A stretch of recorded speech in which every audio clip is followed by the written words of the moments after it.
dont des éléments hétéroclites. Ceux qui n'étaient pas en tenue réglementaire avaient des armes blanches. Il y avait aussi des gendarmes, certains étaient armés, d'autres non. Certains qui étaient armés étaient dans le groupe de Tchegro. C'est M. Baouri qui dit ça. Est-ce que vous vous rappelez maintenant, mon colonel? Heureusement que le grand frère Baouri, et le président Baouri n'est pas mort, que nous engage d'ailleurs. Il va venir nous donner la distinction, parce que moi je n'en sais rien. Quand vous avez posé maître, vous étiez avec un groupe, ça c'est déjà comme un groupe était sous mon commandement. Donc ceux qui étaient là-bas, là, ne savaient pas qui était doté ou pas. Okay.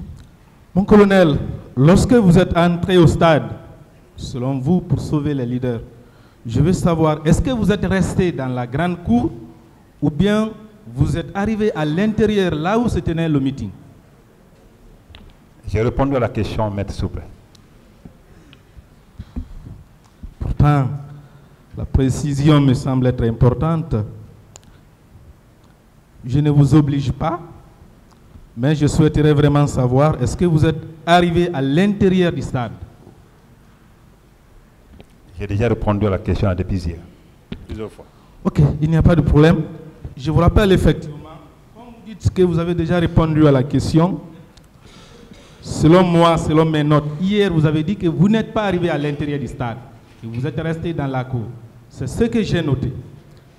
Mais là, j'ai la déclaration de M. Sidia Touré qui dit le contraire. Je le cite. Nous avons décidé de dire à la foule que la manifestation était un succès et qu'elle pouvait se disperser. C'est entre-temps que Jean-Marie Doré est arrivé. Quelques instants après, j'ai vu les gens tomber sur la pelouse et sur la tribune d'en face sans comprendre ce qui s'est passé. En regardant à ma gauche du lieu où j'avais pris place, j'ai aperçu des hommes en armes, certains en tenue et d'autres cagoulés, qui tiraient à hauteur d'hommes. Deux responsables, qui sont Tchegro et Toumba, se sont détachés du groupe pour demander où sont les leaders. Ça, c'est à l'intérieur du stade.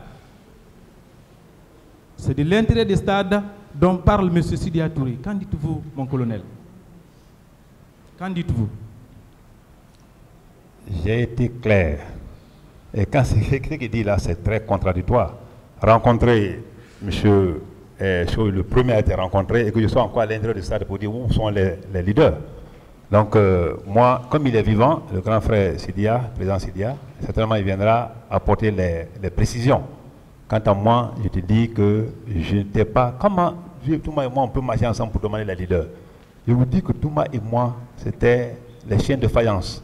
Ça, il faut le connaître. Donc, parce qu'on était diamétralement opposés par rapport aux missions, par rapport aux attitudes. Donc, heureusement qu'il est là. Et Sidia aussi, je m'excuse de M. Sidia aussi, pourra venir apporter les précisions. Mon colonel, avez-vous vu M. Marcel Guilabogui à la clinique Ambroise? Est-ce que vous l'avez vu à cette clinique? Non, monsieur maître. Vous ne l'avez pas vu. Mon colonel, qui a menacé à la clinique Ambroise Paré de lancer la grenade? Qui a fait cette menace? J'ai déjà répondu à la question là hier, plusieurs fois, maître. Colonel, sur cette question également, je vais vous donner la déclaration de M. Jean-Marie Doré, qui n'est plus de ce monde, paix à son âme. J'ai vu Tchegro passer et j'ai crié son nom. C'est lui qui a mis fin à mes supplices en donnant l'ordre de me conduire près de la mosquée de l'Andrea où étaient déjà conduits Lucénifal, Sidia Touré et Mouktar Diallo, que j'ai retrouvé assis dans une voiture et ensanglanté. J'ai été embarqué à bord de la seconde voiture sur le fauteuil arrière. Je précise que Toumba était arrêté à côté de la voiture dans laquelle étaient les leaders politiques. Arrivé en temps, Guilabogui Marcel a fait face à moi pour prononcer ce qui suit. Qui a mis ce chien sur le siège arrière? Mettez-le dans le coffre. Ainsi dit, ainsi fait. Je me suis retrouvé avec les pneus crevés et les outils à l'arrière. Quelque temps après, nous nous sommes retrouvés devant la clinique Ambroise Paré. Tchegro a ordonné de nous faire conduire pour recevoir les premiers soins. Aussitôt, Marcel Guilabogui a dit ceci. Tchegro, tu es un traître. Si un de ces chiens met pied à terre, je lance la grenade que je tiens dans la clinique et je te brûle la cervelle. Qu'en dites-vous, mon colonel? Malheureusement, il n'est plus là. Que la tête soit légère. Mais comme vous lisez en tant que procédurier, c'est un grand avocat, vous savez déjà qu'il y a toute une contradiction à l'intérieur même de sa déclaration. Comment se fait-il? Il parle même de l'Andrea. L'Andrea, tu connais l'Andrea, la différence de l'Andrea et Amouraï Paré. Moi, je dis que de mes pas de stade, quand j'ai pu embarquer ceux que j'ai pu embarquer, je suis parti avec eux directement à la clinique Paré. Le seul arrêt que j'ai fait, c'était avec les policiers qui venaient au sens contraire. Je leur ai dit que vraiment ça ne va pas là-bas. Et puis moi, j'ai continué. On a discuté, on n'a pas fait 2 minutes. J'ai continué parce que je voyais les gens qui avaient le sang. Alors, et puis, c'est pendant que je débarquais que les pick-up de Touma et ces hommes-là sont venus. Je n'ai pas vu Marcel, parce qu'il n'y a rien de me dire à Marcel, je ne l'ai pas vu au stade. Là, comment il va parler là? À la clinique Pasteur. Et ce que Jean-Marie Doré dit là, c'est très compliqué à déchiffrer, quoi. Malheureusement, il n'est plus là. Donc, colonel, excusez-moi du mot. Si M. Marcel vous traite de traître, quelle consigne ou quel accord peut-être entre vous, quelle consigne avez-vous reçu ensemble que vous n'avez pas totalement respecté? Je n'ai pas compris. Il vous traite de traître. À mon sens, il faut qu'on viole une consigne reçue ou un accord. Que s'est-il passé pour qu'il vous traite ainsi? Monsieur Marcel, oui. Ce n'est pas lui qui m'a dit traître. Pas du tout. Parce qu'il n'était pas Monsieur Jean-Marie Doré n'a fait qu'il rappelle les propos de Monsieur Marcel. Oui, Ambroise. J'ai entendu ce mot. C'est Ambroise Paré, ce n'est pas Monsieur Marcel, parce que je n'ai pas vu là-bas. S'il était là-bas, moi je ne l'ai pas vu. Parce que la réalité, chacun pour soi, Dieu pour tous, nous sommes au pénal. Donc la responsabilité est individuelle, quoi. Moi je ne l'ai pas vu dans tous les cas. Mon colonel, ouais. Dans les jours qui ont suivi le 28 septembre, un groupe de jeunes s'était regroupé à la maison des jeunes de Dixine-Port pour entreprendre une grève de faim pour protester contre les violences survenues au stade du 28 septembre.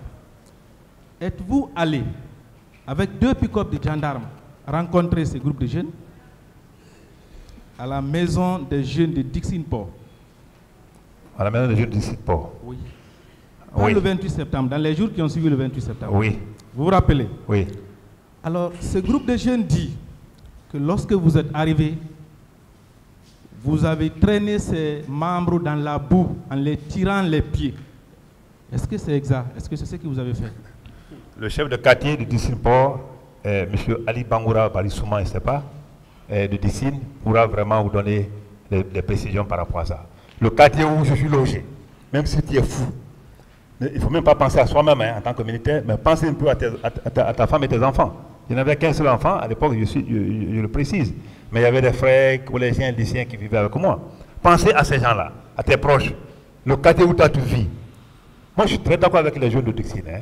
Vous pouvez demander de 2009 jusqu'à maintenant. Là. Même si je rentre tout de suite là-bas, c'est vraiment le patriarche. Quoi. Comment je vais dans un lieu où les enfants sont regroupés, ils disent qu'ils sont en grève de faim, au lieu de les amadouer, le dorloter. Comment j'ai dit, j'ai commencé à le traiter, à le traîner dans la boue. C'est bon. Tout ce qui se dit aujourd'hui, c'est parce que c'est le moment de le dire. Et heureusement que nous sommes devant un tribunal qui saura vraiment apprécier et doit prendre les bonnes décisions en fonction des preuves et en fonction des vérités. Mon colonel, ces jeunes disent aussi que vous étiez venu avec du pain et du corned-beef et que vous leur avez demandé, vous leur avez fait une proposition. Soit vous coupez la grève